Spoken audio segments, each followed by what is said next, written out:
What should you expect from the Carolina Panthers this week in free agency? I'll tell you right now on Locked On Panthers. You are Locked On Panthers, your daily Carolina Panthers podcast.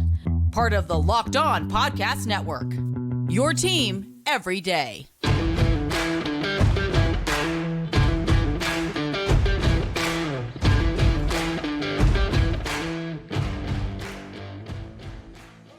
Welcome into another edition of the Locked On Panthers podcast, a part of the Locked On Podcast Network. I'm your host, as always, Julian Council, talking Carolina Panthers with you every Monday, Tuesday, Wednesday, Thursday, and Friday. Your team every day. That's our motto here on the Locked On Podcast Network. Subscribe or follow the show for free on YouTube or wherever you listen to your favorite podcast. And be sure to follow me, Julian Council, on Twitter at Julian Council, where on Fridays here on the show throughout the offseason, I'll be answering your weekly Friday mailbag questions either at me or DM me. But of course, follow me first on Twitter at Julian Council to get your weekly Friday mailbag questions into me right now. Today's episode of Locked On Panthers is brought to you by FanDuel. Make every moment more. Right now, new customers get $150 in bonus bets with any winning $5 bet. That's $150 if your bet wins. Visit FanDuel.com/LockedOn to get started today. And today is the first time, North Carolina, you can go on FanDuel and place a bet. We have finally made it to March 11th. On today's show, Mike Kaye of the Charlotte Observer is going to be here with me for the next 40 plus minutes. A long episode for you. Typically they're shorter, but me and Mike can be verbose at times. So we had a long conversation about what's going to happen with Brian Burns, Derek Brown, his contract extension, Frankie Louvu. Now that's at the back of the show. Kind of forgot to get to that earlier. So if you want to go find that out right at the tail end of the show, but please listen to everything ahead. Going to talk about wide receiver position, that market, corner, where they're going to go with JC Horn, his future with the 5th-year option. Dante Jackson headed on out. Are they going to be able to find somebody to help out at that position? Where they're going to do a tight end? Just your all-encompassing free agency primer here on Locked On Panthers today. So let me go ahead and let y'all hear it. Here it comes, Mike Kaye of the Charlotte Observer with me on Locked On Panthers. All right, back here on Locked On Panthers, and as promised, beat reporter for the Charlotte Observer, Mike Kaye. Follow him on Twitter at Mike_E_KAYE. Mike, how you doing, man? Well, other than wearing like a V-neck, because it's one of like the only shirts that I can wear with a broken arm cast right here, I'm doing pretty well. How about you? Yeah, that's right. I forgot you broke your arm. How's that going? It's going well. I got some pretty good x-rays 2 days ago. I mean, I'm functioning pretty well. It's just putting on a t-shirt is not as fun as it used to be. I mean, not that putting on a t-shirt is really something that makes your day, but you appreciate the little things when that happens. Yeah, let me make sure to not look past that moving forward, how that's going to be a special part of my day. And the V-neck, it looks good. And quite honestly, it's a rite of passage for a Carolina Panthers beat reporter at the Observer. Jonathan Jones, he's a big V-neck guy. He's done pretty well for himself. So maybe you will be wearing V-necks on national television one day as well. But I appreciate your time as always, man. Let's not dilly-dally anymore. Let's just get into it. Free agency starts in earnest on Monday with the legal negotiating period at noon Eastern time. Then all those deals become official at 4 p.m. on Wednesday, March 13th. The big news throughout the week has been Brian Burns. Carolina Panthers placed the non-exclusive franchise tag on him. And then the reports coming out on Twitter from Josina Anderson, where it seems like a war of words is beginning as somebody from Brian Burns' camp appears to be telling her and the Panthers either pay the man or trade him and get what you can get. What do you make of the entire Brian Burns saga as the Panthers head into free agency without a long-term deal for their edge rusher? Well, I think Brian Burns has been able to elicit like a reaction from local and national writers like I've kind of never seen.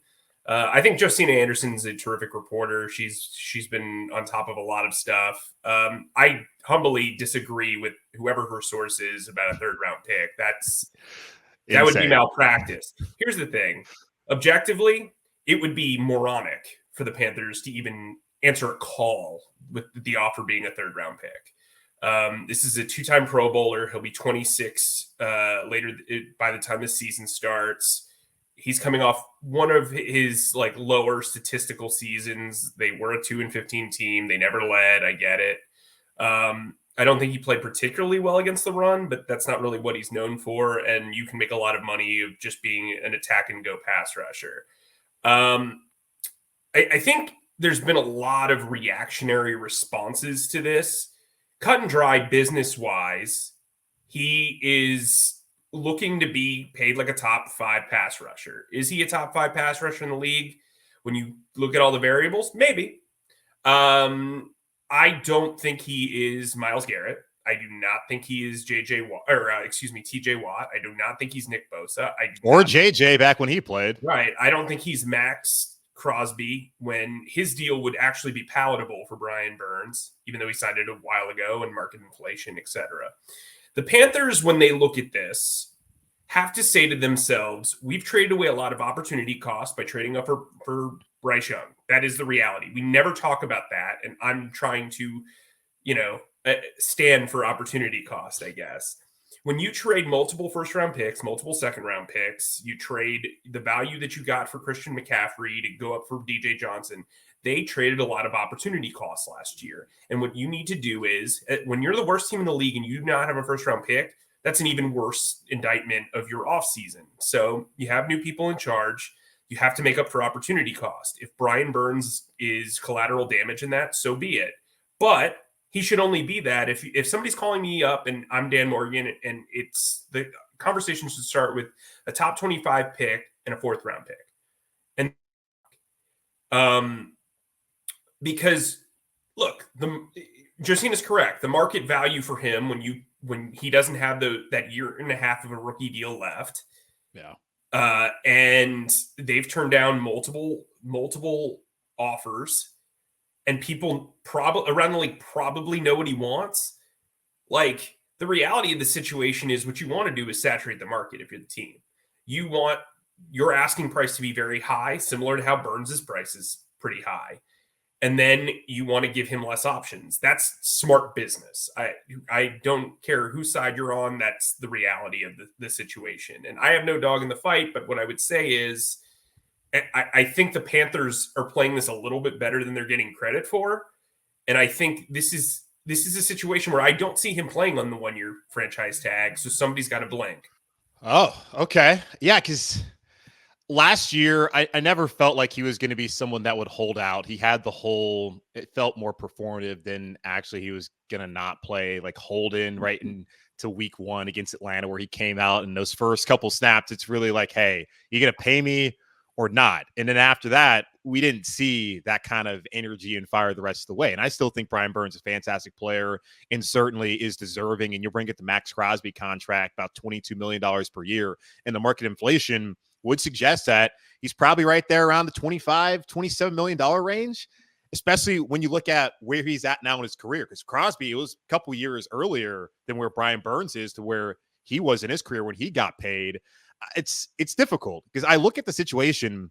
The Panthers have really made a name for themselves for drafting well in the first round and then getting rid of those draft picks. Christian McCaffrey, circumstances, you're paying a guy top dollar to be a running back. Your team's terrible. Do you really need to stick him around here? Probably not. And I know fans who were complaining about how he always got injured back then are now looking at the Panthers being like, how could you do that when at the time they didn't care? DJ Moore, that's one where I don't think anyone is necessarily a fan of it, but DJ Moore is a good player. The Panthers got rid of him. At least they paid those two guys. And now Brian Burns, same case. He's done everything that you would want a player to do, and they just have not been able to come to terms. I look at it at this point in time, as you talk about that, which is a good note, that you don't think he's going to play on this tag. I feel like it's inevitable that he's going to be traded by the Carolina Panthers. I don't know how you feel about that, but for me, just from the reporting from Josina Anderson, whoever her source is, this just not feel like a situation that's going to be tenable much longer. And possibly the best thing for the Panthers would be to, if they can, get a first-round pick. And I would think you got to get a day 2 pick in this year's draft if they're going to part ways. How do you feel about the likelihood of this happening where Brian Burns actually does leave Carolina next week or so, or maybe even a little bit beyond that?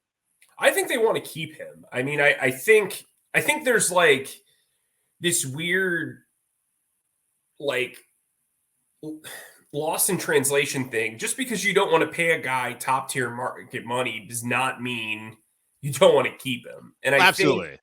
I think there's that. I mean, I don't know if he would hold out. I'm not trying to report that or project that, but I just don't see how you let that hang over the season the way it did, whether he plays on it or not, right? Like that lame duck sort of. I mean, he even admitted he questioned whether he needed to play to not get hurt. I mean, like there's stuff to say, hey, if you keep him on this tag, even if he plays, do you have to worry about him being a liability, right? Like, so I mean, so are you saying like July? So mid-July, I don't know what the deadline is this year. It was July 17th last year. Like that would be the deadline this year. You're feeling like mid-July, you need to have this figured out, whether he's going to get a new deal or possibly go elsewhere. Right. And there's a lot. Here's the thing. Like, I've seen people talk about the leverage of like holding the cap hostage, and it's something that I've talked about a lot. But the increase of the salary cap, along with Samir Solomon set up contracts in a way where you can create wiggle room. They're not completely like, if they sign Derek Brown to an extension, they can save as much as $8.3 million according to Over the Cap. If they extend Taylor Moten or restructure him, they're going to save a ton of money. Yeah. What they need to do is be smart about restructures. Restructuring is not really smart business unless that player is somebody like, well, we saw Zach Martin get restructured by the Cowboys, but not only did they restructure him, they altered the contract. You don't want to restructure injured players. That was a mistake they made with Austin Corbett last year. You don't really want to restructure guys who are older or who are kind of like middling.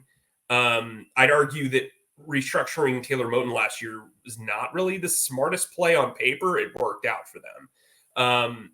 So enough with like the cap stuff. I think when you look at the leverage that the Panthers have, they have some wiggle room. They don't necessarily need to go out and sign major free agents. This is a long-term rebuild, and I know fans aren't going to want to hear that, but they can make it palatable to where Brian Burns can stay on the tag and they won't be so affected that it will like ruin their free agency plans. Yeah, because right now, looking at overthecap.com, they have $11 million of space. They're going to get about $6 million with whatever happens with Dante Jackson, whether it's an outright release or a trade. And then if they cut Ian Thomas, Terrace Marshall, there's $3 million there. You mentioned Taylor Moten, $13 million if they extend him, $8 million if they extend Derek Brown. You're pretty much made up for all that was lost from the $24 million franchise tag right there. Let's talk more about free agency in the Carolina Panthers and potentially some of those cuts that could happen over the weekend as we head into the Monday and head into Wednesday. So we'll take a quick pause here on the show, come back right back here on Locked On Panthers with Julian Council and Mike Kaye of the Charlotte Observer. Passion, drive, and patience. What brings home the winning trophy is also what keeps your ride or die alive. eBay Motors has everything you need to maintain your vehicle and level it up to peak performance, from superchargers, roof racks, exhaust kits, LED headlights, and more. Whether you're into speed, power, or style, eBay Motors has got you covered. With over 122 million parts for your number one ride or die, you'll always find exactly what you're looking for. And with eBay Guaranteed Fit, your part is guaranteed to fit your ride every time, or your money back, because with eBay Motors, you're burning rubber, not cash. With all the parts you need at the prices you want, it's easy to turn your car into the MVP and bring home that win. Keep your ride or die alive at ebaymotors.com. Eligible items only. Exclusions apply. eBay Guaranteed Fit, only available to U.S. customers. All right, back here on Locked On Panthers. Mike Kaye of the Charlotte Observer covers the Carolina Panthers. Back with me on the show. Follow him on Twitter at Mike_E_KAYE.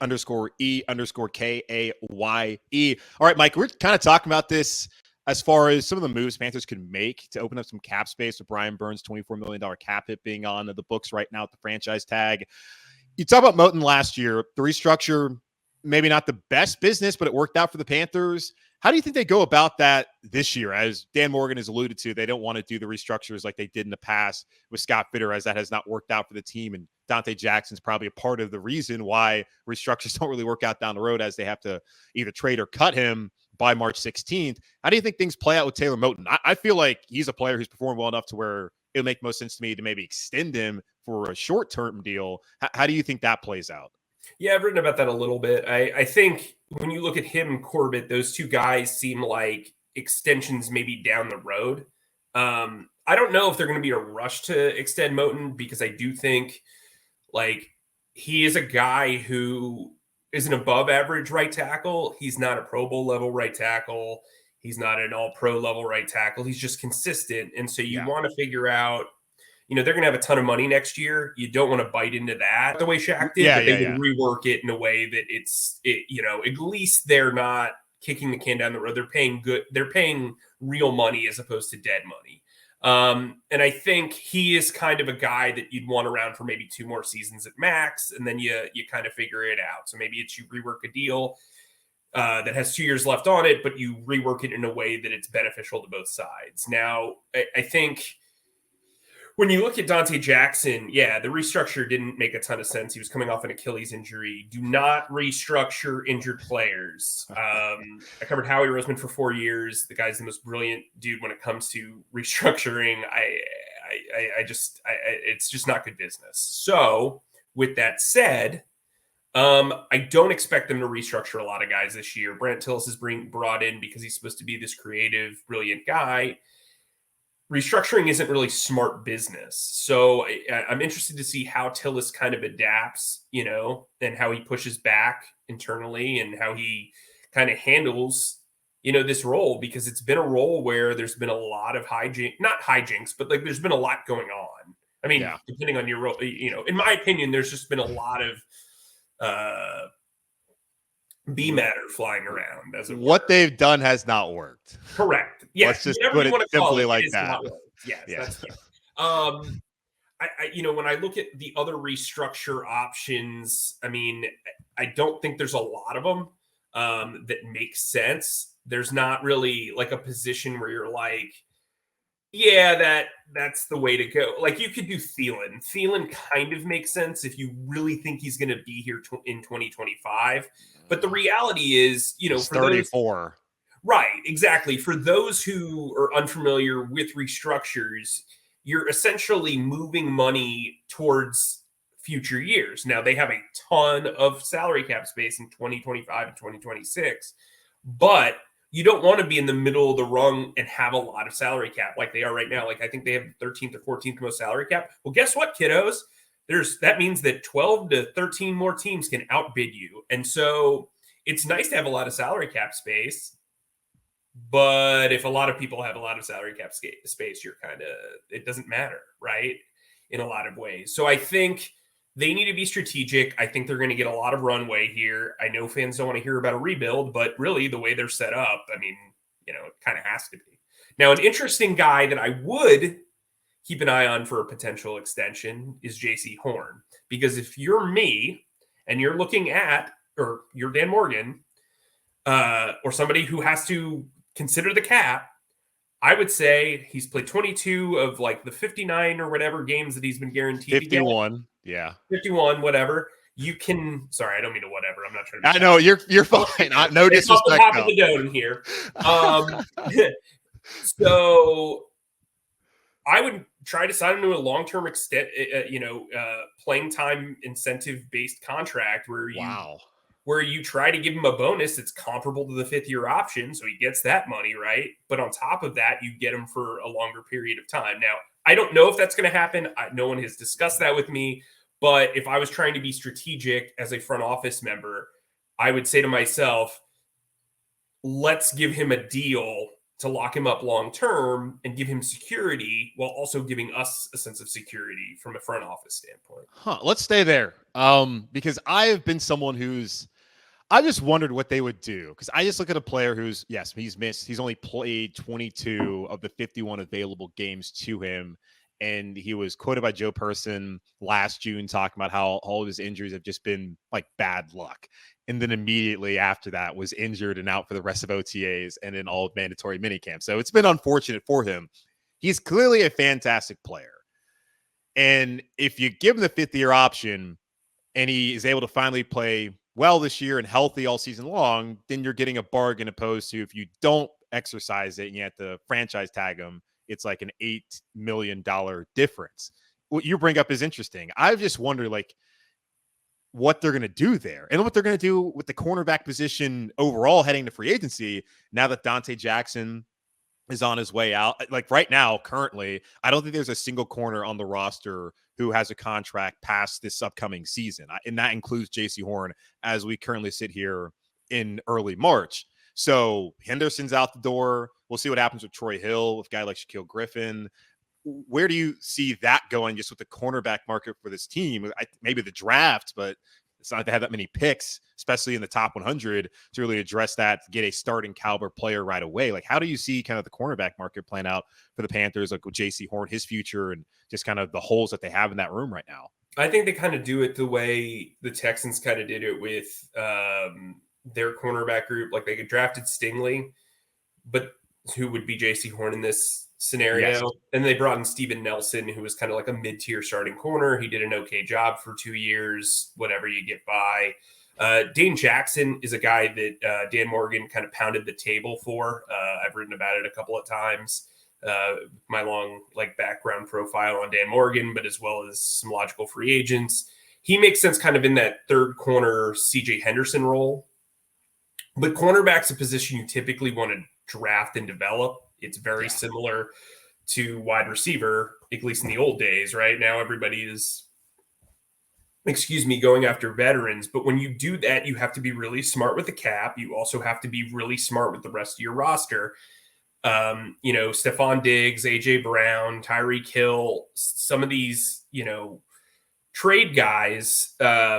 It's smart to trade for proven wide receiver talent. The problem is knowing when the time is to do that, right? Like, you have those three teams were on the come up, and not on the come up in the, hey, we're rebounding from a 2-15 season. So you've got to figure out what you're going to do there. Corners aren't the entire league needs starting corners. There is not a team that has two great starting corners. The Eagles thought they did with Darius Slay and James Bradbury, and Bradbury regressed exponentially in a different scheme. So you've got to be aware of, with JC Horn, the thing that's helping JC Horn is when JC Horn plays, JC Horn is a top 10 corner. I don't think there's a debate there. The problem is he never plays. So that's why I would try to get ahead of it. I would try to get him when the leverage is on your side. And look, the 5th-year option is something, I've heard a lot of people have been like, no, it's a no-brainer. You pick it up. I've also heard people that have said, do you?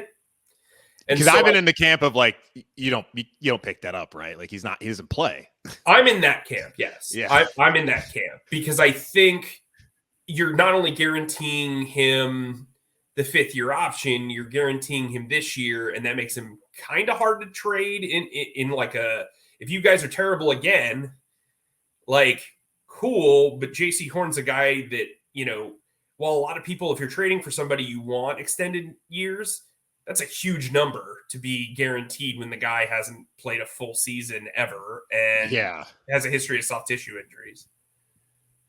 Yeah, I agree with you there. Let's talk about the receiver market. But let's take another pause here on the show, and we'll come back and talk about that here in just a moment on Locked On Panthers. The time has finally arrived. North Carolina FanDuel is in our state. Say goodbye to busted brackets because FanDuel lets you bet on every game of the tourney, whether you're betting on a big upset or a number one seed. It's time to go dancing on America's number one sportsbook. Right now, new customers, and I imagine that's probably you listening right now, get $200 in bonus bets if your first $5 bet wins. That's $200 to use on point spreads, money lines. You can even pick who's going to win it all. Just visit FanDuel.com/lockedon and bet on college hoops until they cut the nets down. All right, Mike, I feel like we're kind of burying the lead here because I know a lot of people are focused on the wide receiver market and how the Carolina Panthers are going to get that wide receiver one. Right now, it doesn't really feel like that's much of a possibility as far as in free agency. Mike Evans, I question, like, okay, you've had 4 straight years of success. You've won a Super Bowl. You have your money. So I guess you could come to Carolina if you want to do that, if they're going to pay you enough. But, like, winning should matter to you when you're going to be 31 years old in the NFL. So it was possible because of Dave Canales. I never wanted to flat out say it wasn't going to happen because I just don't want to speak in absolutes. I just, looking at his position, would wonder why exactly, other than like the relationship side of things, would you do that? But unfortunately, that's not going to happen as he's staying in Tampa. T. Higgins is somebody I've been talking about for over a year now to see how that situation plays out in Cincinnati. Jamar Chase should be paid top of the line money. It's basically I'm waiting to see what happens with Justin Jefferson. I'd be doing the same thing on Jamar Chase, because basically whoever signs first is going to end up getting more from after their buddy gets paid. So that situation with the Bengals, can they pay T. Higgins? He's been franchise tagged, and Panthers just don't have compensation to really go after him. Michael Pittman Jr. to a lesser extent as well. Calvin Ridley, though, he is out in the market, but it's going to cost a lot of money to get him. How likely is it the Panthers can get a Ridley or even get one of those top tier guys? And are they going to be looking at kind of the second tier market? And really, should that be where they should be looking at? I know that's like 4 different questions in one, but please, where do things stand? Now 5 questions with the wide receiver market for the Carolina Panthers. Well, first let's talk about the Fantastic Four who you just mentioned. Fantastic 3.5. I wouldn't put Pittman in the same category as the other 3, but Evans to me made sense for the Panthers. The Panthers made no sense for Evans. I never felt like that was a thing. You'll notice, like, when I write stuff, I try to take it from like as realistic and as like tangibly proactive as possible. Yeah. So like I never really kind of entertained Evans as a thing. I always really figured that like when they turned down the trade offers at the trade deadline, everyone in the league assumed that T. Higgins was going to be franchise tag. So I didn't really, as much as I looked into on the information, I wasn't going to write about it a ton because it's not fair to the audience to lead them, get all excited about that. I'm not like that type of reporter. So, T is in a weird situation because Mike Brown never bends to trades. Like, he just doesn't. That's not him. We've seen it with Carson Palmer. We've seen it with a couple of other guys. He is not a guy who's going to willingly give up great talent, which has worked out for him, at least in recent history. And so I think T. Higgins is there to stay unless you're blowing them away. But like, it comes back to the whole, like, it's going to be a double whammy if you trade for this guy and give him a huge contract thing, right? Like, so they don't really have the draft capital to be that enticing. There's other teams that need wide receivers who can outbid the Panthers. With Michael Pittman, I think there are 10 number 1 wide receivers in the league. He is not one of them. Yes. I wouldn't have put the franchise tag on him. Calvin Ridley, I think, is just outside that 10-man group, but I think 2 years removed from being suspended, I think he can be in that group. The problem that I have with him is typically you want to pay guys coming off their rookie contracts that are 27 or under. Just philosophy-wise, that's how I've always kind of thought about the pursuit of wide receiver, especially at wide receiver. Now, He's still quick. He's still extremely talented. He doesn't have a ton of wear and tear. Obviously, there's the Alabama connection with Bryce Young. I do think there's, an appealing inroads there. But again, there are other teams with salary cap. The Jaguars aren't going to go away softly either. I think that they're going to have a lot of competition there. So when I did a story about free agent options, I did it about logical guys. Like this makes sense. To me, I think the Panthers are going to swim in that secondary market at wide receiver and then double dip, and 33 can probably be earmarked for a wide receiver. Marquise Hollywood Brown makes a lot of sense to me. I know he's been oft injured, but the guy has scored at an alarming rate. 28 touchdowns in 5 seasons, despite what he has missed. At 5'9", by the way. Yeah. Also, 5'9" and 5'10", looks good in pictures, right? Like when the quarterback looks taller than the wide receiver. And then I would say Gabe Davis, who was a guy in Buffalo when Dan Morgan was there and was a personnel executive. Look, he's been extremely inconsistent. I do think there's logical thought that when you are the number 1 guy and you are constantly getting the ball, you can have more consistent hands.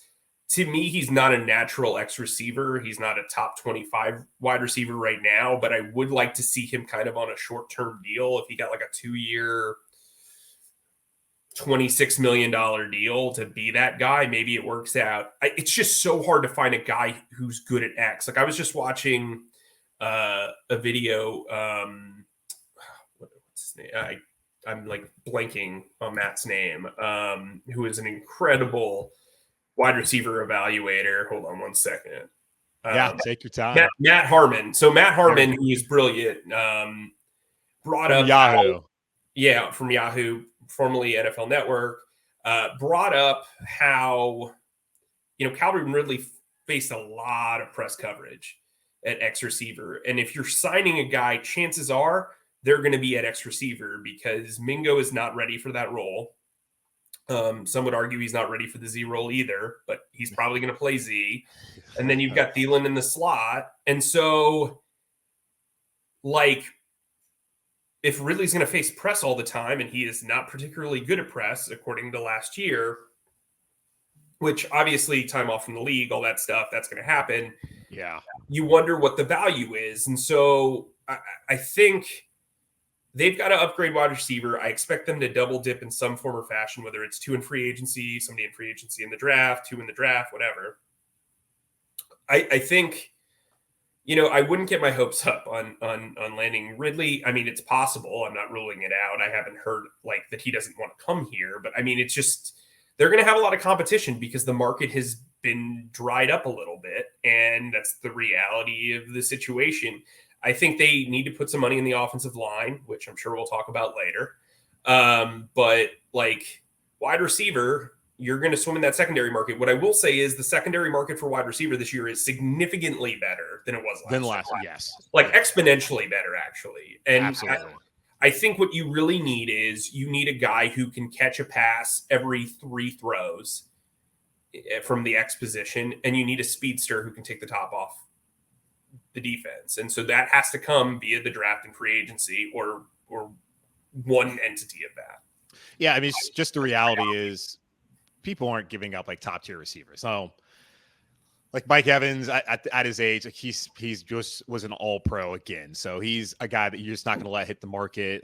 We're never going to see, maybe, I'm not going to say never, but Justin Jefferson, Jamar Chase, these guys just don't hit the market. Tyreek Hill, that's a different situation where you have to give up a ton of capital to get a player like that to a second team. And Ridley getting to Jacksonville in large part is because of his own off the field misgivings. So it's rare that those guys are truly available.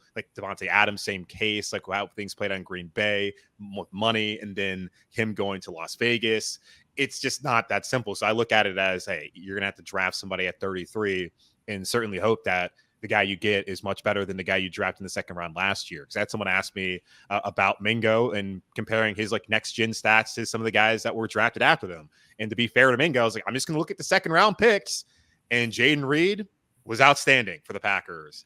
And Rashee Rice, well, he's got a Super Bowl ring and he was outstanding for the Chiefs. Mingo, I mean, you talk about when he's ready to play X or Z. I don't think he's ready to play at all. And I never understood that pick in the first place.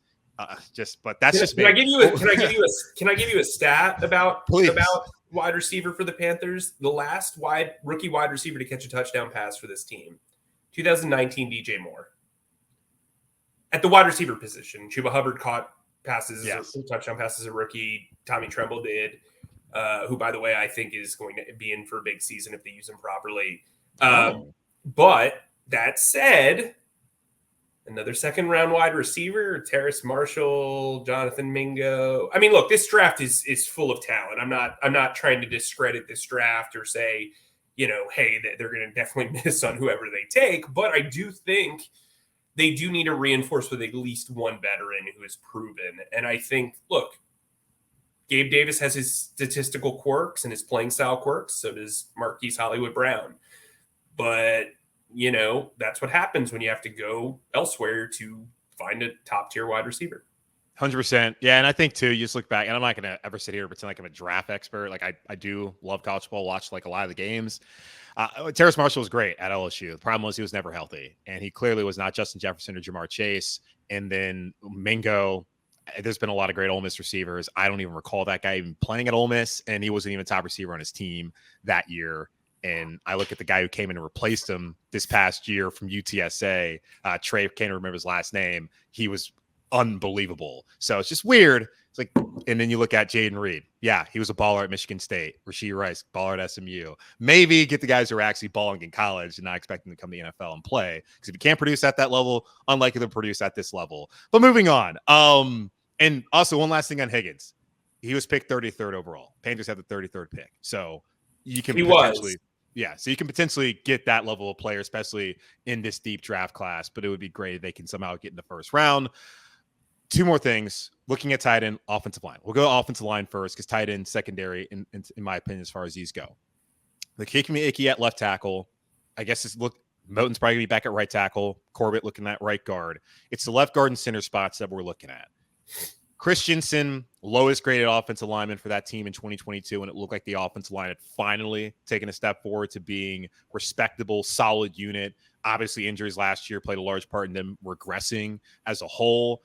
Where do you think they go there with left guard? I look at a guy like Damian Lewis from Seattle that could potentially make sense as kind of a mid-tier kind of guy to come in. Maybe there's some other players out there, center as well. I feel like they should draft a center. I looked at Dane Brugler of The Athletic the other day. He was tweeting about this is a great draft to get a center. Don't know if the Panthers are going to be sitting there to get one, whether it's the second round or third round.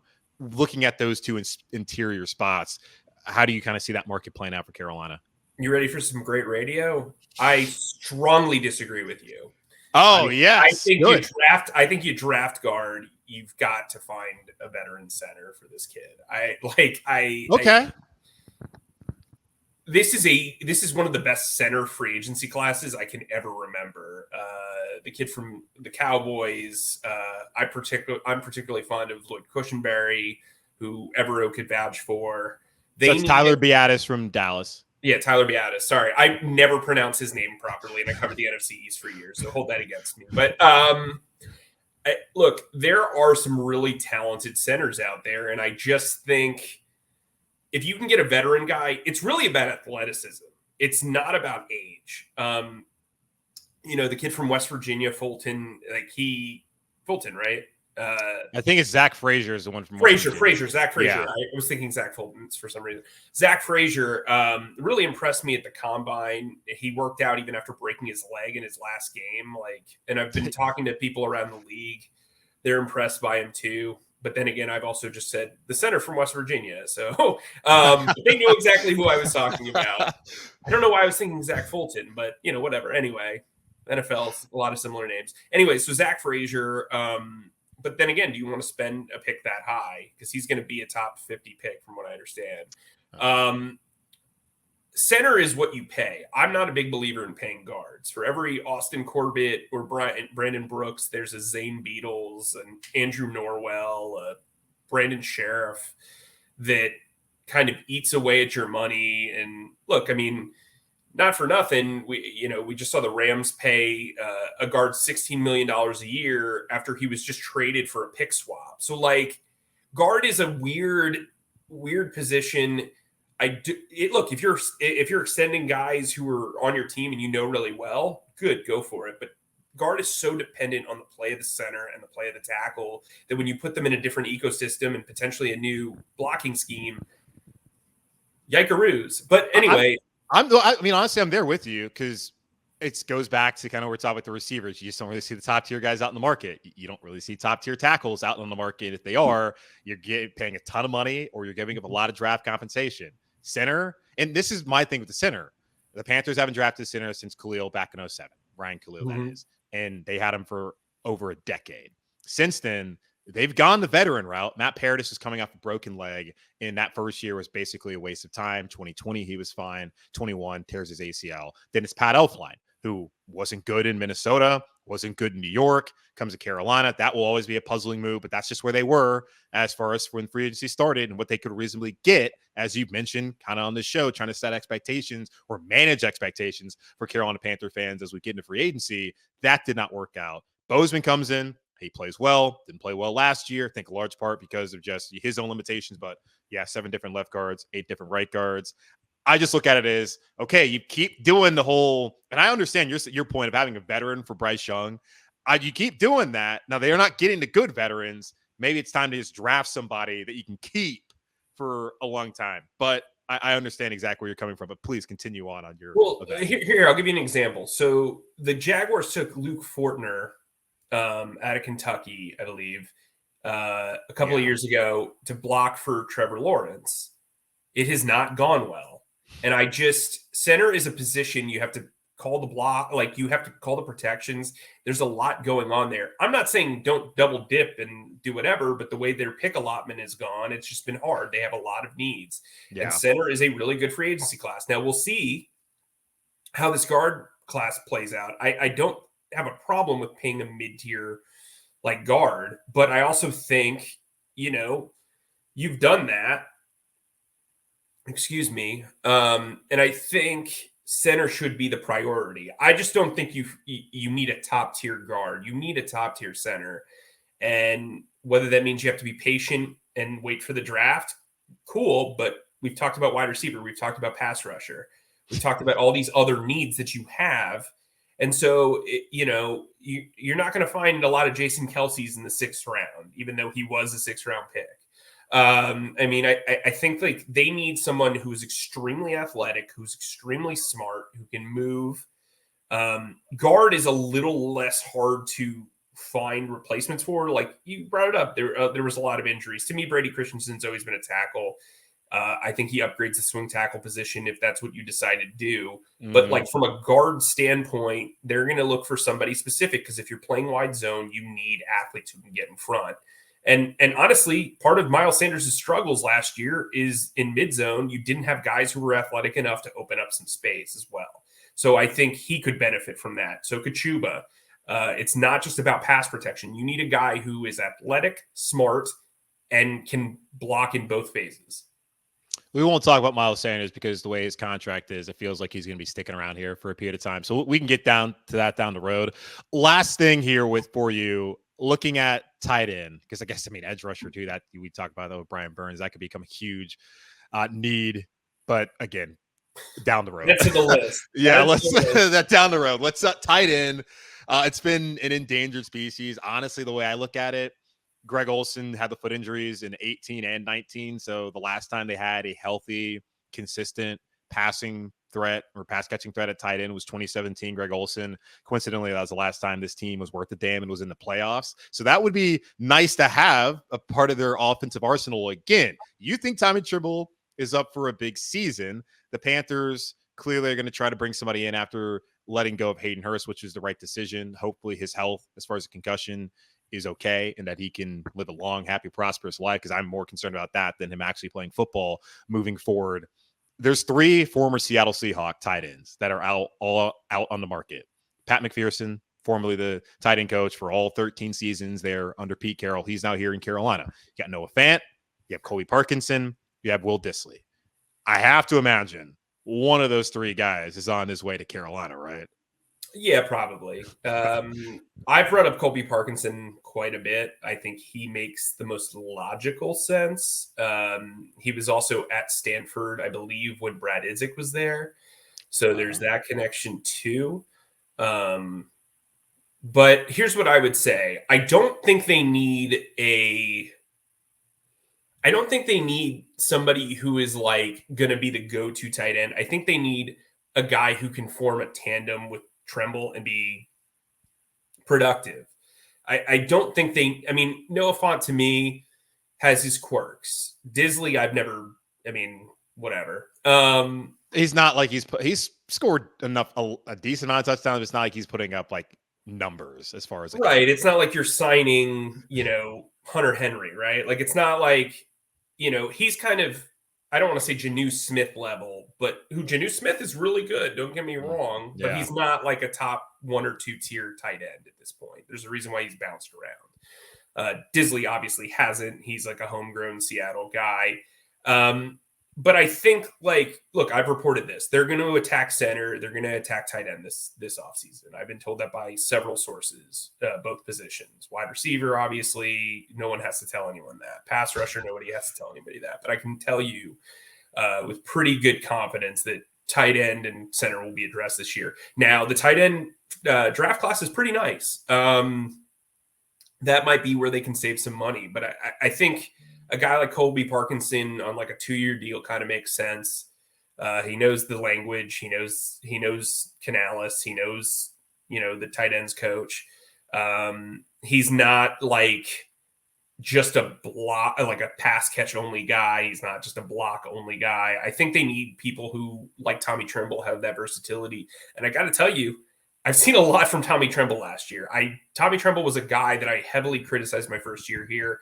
He has really stepped up. I think his work ethic is phenomenal. He's very well liked in the room. He fits the type of tight end who can excel over the years and get better. I'm interested to see how he does with this group, but I would not be shocked if one of those three guys. I think Font and him would be kind of redundant. Okay.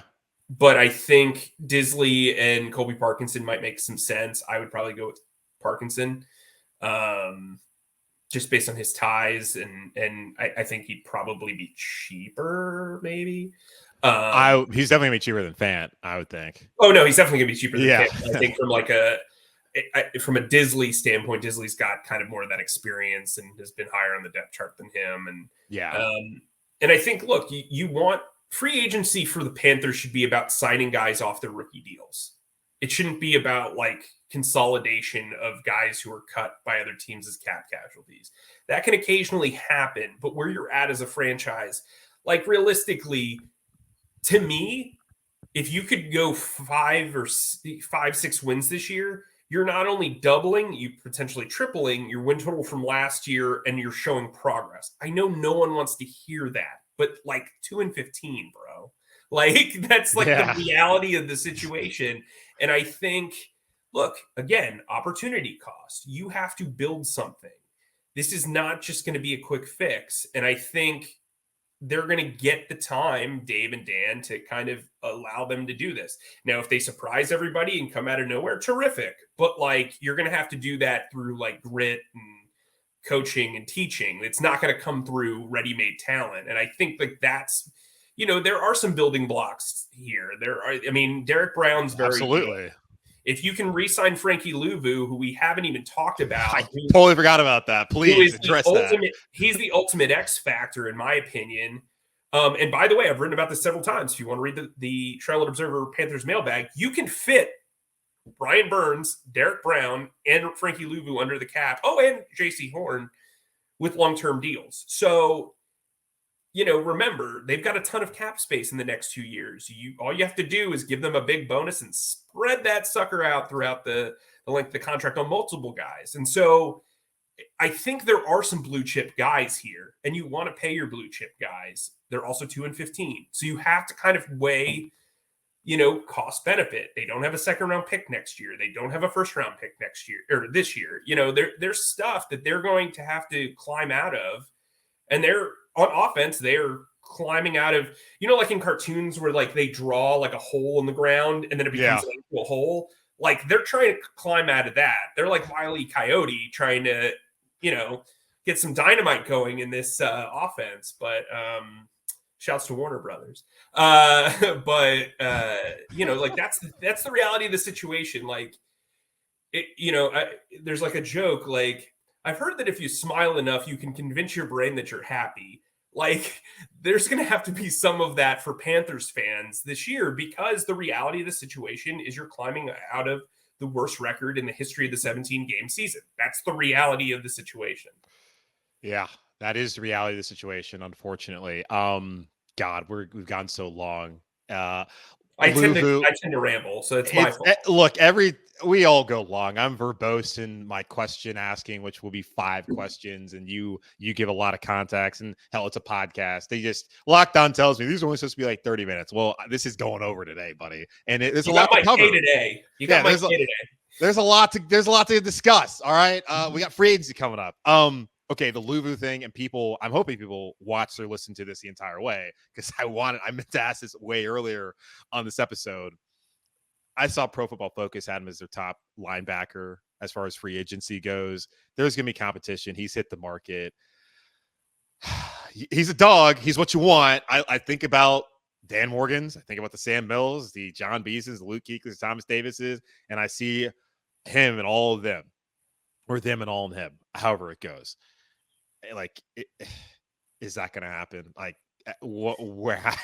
how do you assess that? To me, you know how like Panthers fans like pine for Hassan Reddick?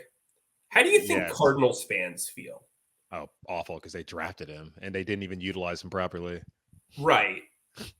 That's what I feel like. If Frankie Louvu leaves, this is going to be bigger than Hassan. This is going to be a situation where when they signed him, there was no way they realized this kid was going to be the ultimate X factor. universally beloved in the locker room.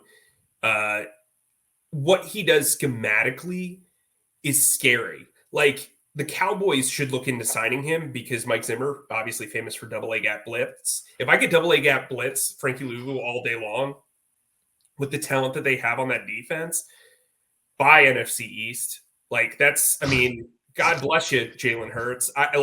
That's such a hard, like, he is so good. People like talk about pass rushers. He is not a pass rusher. That is not what Frankie Louvu is. Frankie Louvu is one of the best blitzers I've ever seen at the inside linebacker position. And the way that Evero used him last year, I thought Snow used him really well the year before. Dear Lord, like, this guy is just like a disruption machine. And I think, like, it's hard because, you know, we see it with Bryce Young. If you can't step up in that pocket, you are screwed. Yeah. And more times than not. And Frankie Louvu makes it very hard to feel comfortable in the pocket. And frankly, you can line him up anywhere and confuse pre-snap. He's a moving chess piece. A lot of people unjustifiably get this whole, hey, they're versatile thing. No, he is literally versatile. Like, he's kind of the opposite of Jeremy Chin in a lot of ways, where a lot of people wanted to put Jeremy Chin in this, hey, he's versatile, so we should utilize him in different ways sort of box, when no, really he's a will linebacker. Frankie Louvu is a guy who legitimately fits that box, and that's his strength. He's a guy that makes being a positionless player really advantageous. To me, Jeremy Chin's a really good player. Just play him at a spot so he can get some consistency and just move. I mean, we bring up free agency. That guy's going to go somewhere, play will linebacker, and play in the league for several years and do it at a high level. I just don't think that fits into this 3-4 system. Yeah. You know, I didn't mean to go on an aside there, but like, no. Frankie Louvu's going to get paid. He should get paid. What a find. You know, this Matt Rule and Scott Fitterer get a lot of flack, but I mean, that's when they did right and deserved flack. Don't get me wrong. Phil Snow's the one who found him.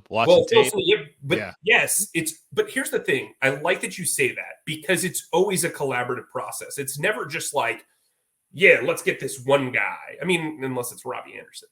But you know what I mean? Like, you get what I'm saying? Like, there's always a discussion, and I think you got to give credit where it's due. Like, that's what I try to do. Like, some people will be like, oh, why are you giving this? Well, because the credit's due. Now, if you want to talk about the lack of credit they should receive for other stuff, sure, let's get into that as well. But whole nother episode. Right, exactly. Ooh, I like Deep that. in the middle of the summer. Yeah. Man, I appreciate that. Yeah, I would love to see Louvu stay here. I've already told my listeners, guys, this is this man's one chance to get paid. Mm-hmm. And I only care that he gets paid. Now, first and foremost, I care that he gets paid. Now, if it's by the Panthers, great. If it's not, oh well, he gets paid. And that's what I want to see, is him just get the most money, because these teams don't care about these players, and these fans don't care about these players either, because I've already heard these fans calling one player here we talked about earlier greedy just for wanting to get compensated by a team that clearly values him highly. All right, that's going to be it for this interview with Mike Kaye of the Charlotte Observer. Please follow him on Twitter, or the name that they also call it, at Mike_E_KAYE. Check out all that he does at the Observer with Alex Zeitlo, Scott Fowler, and the rest of the Observer sports team. Langston Wirtz Jr. also in there. Processing Blue is their podcast covering the Carolina Panthers, so go listen to that, but only after listening to my podcast, of course. And again, subscribe to the Observer. The prices are going up. I got an email saying my price is going up, so I need to figure that out, Mike. You need to get my price back down. But appreciate you as well. Well, it's 99 cents. It's 99 cents for this month. Oh, it was, and now it's not that anymore for me. Well, get all your free agency news. We'll be hot and heavy. We're not, mailbags, case takes, all that sort of stuff. We're going to have analysis everywhere, from the salary cap to free agency.